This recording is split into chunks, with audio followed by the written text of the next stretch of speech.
They didn't believe him. In fact, after he killed the Egyptian, the next day when he came back, and he was going to try and still try to work and bring the Hebrew slaves out of there, they said, what, you're going to kill us too?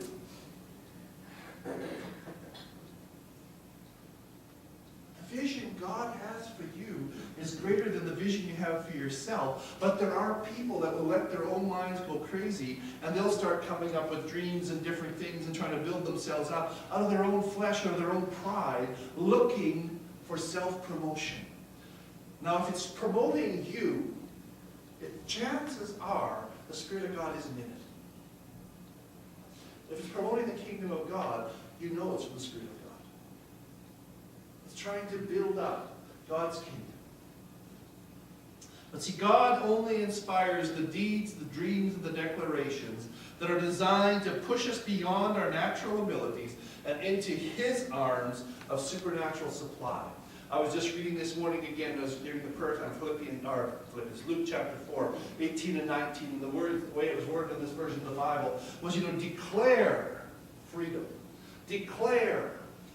Preach the gospel to the poor. Declare sight to those that are blind. Well, the declarations that God gives you to speak, the declarations that God gives you to speak out into this world are going to push you beyond your natural ability.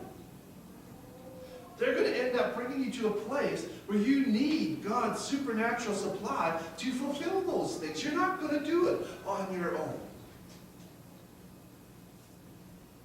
Well, Pastor, I would like to do that, but I just can't. I don't have the ability. I don't have this. I don't have that. I don't have...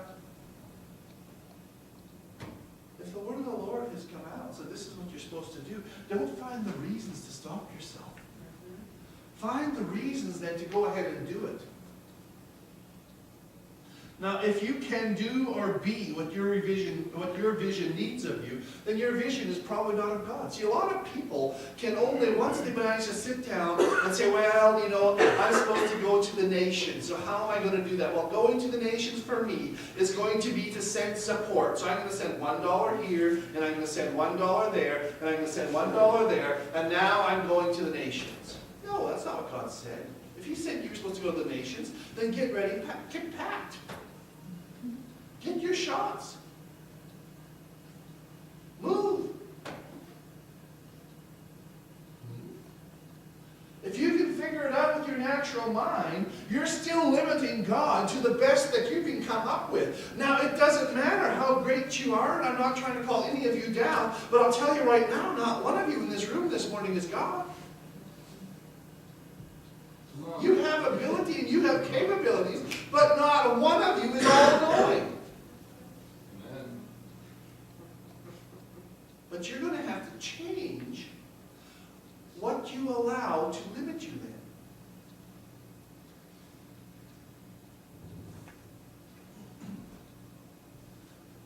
If you can do or be what your vision needs of you, then your vision probably is from God. It's probably the best that man can figure out. It's probably the best ideas that you have been able to raise. Unless you have spent time developing the mind of Christ by studying and meditating in the Word, by praying in the Spirit, you're going to be limiting yourself to natural things. I know I've talked this with Pastor Terry, and he's a wonderful friend and a good man, and he just loves reading a lot of these church growth books. I said, church growth books are good if you don't use them as the end-all. Get excited. Get fresh ideas. Get promoted. But don't think that this is all, just because some author wrote this down and said this worked for them, doesn't mean it's the way it's going to work for you. They're good. They're exciting. There's some good testimonies. But allow the Spirit of God to tell you what's going to happen in your life or in your area. What does God want to do here? What does God want to do in your family? What does God want to do in your home? Well, today I want to look at some of the things that we can do to help build God's vision for our lives. The first one is found in Proverbs chapter 18. I was going to start on a different series this morning, and I thought, no, I ended up going back here. Proverbs chapter 18.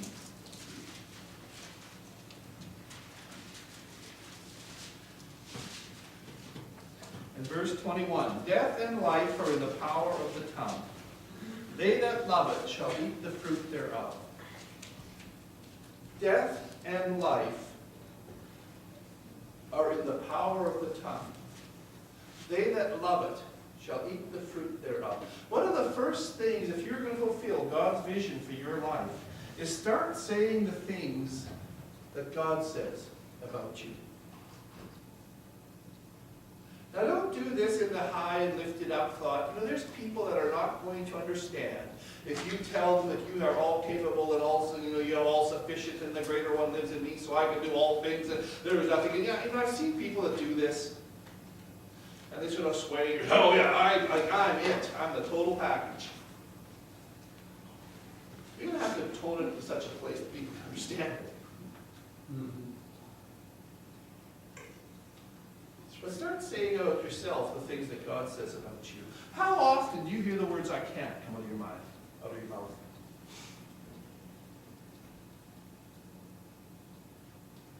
I believe if we would have somebody walking along beside us, and every time we would say "I can't," doing that, yeah, or just have a little a pin or something, it would change the way we would talk. Because I hear Christians time and time and time again, they're asked to do something, they're thinking about wanting to do something, they've got a desire, they can talk about a desire that they have. Oh yeah, but I can't. Isn't that what God said? God said, I can do all things through Christ which strengthens me. You know, as a Christian, there's absolutely nothing you cannot do. Now, there's things you may choose not to do, hopefully. There is things that you're going to discover you don't want to do. But as a Christian, there is nothing that you cannot do. And yet we hear Christians walking around saying, I can't, I can't, I can't. And this thing that bothers me almost as much as hearing everybody saying, I can't, is saying, I don't know.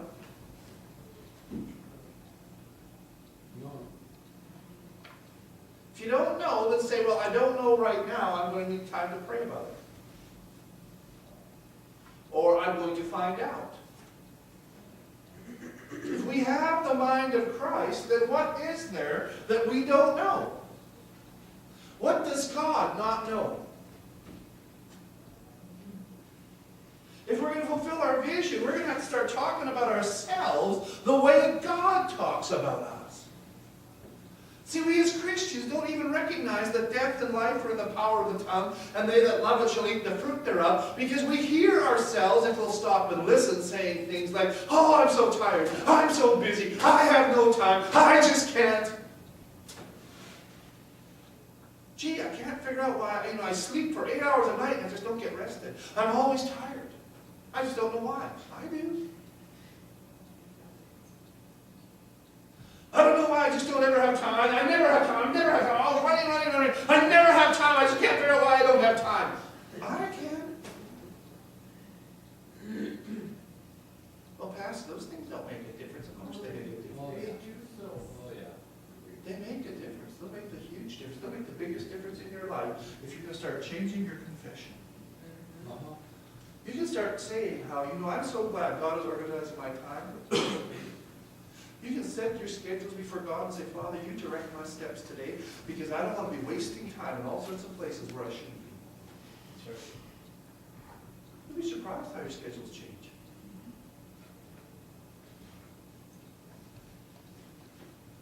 So start saying about the things that God says about you. Your body, your soul, your spirit are simply components of a missile.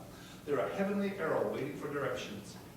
Now, things will go better if you learn how to wake up with a great expectation of God and discover how to order your future.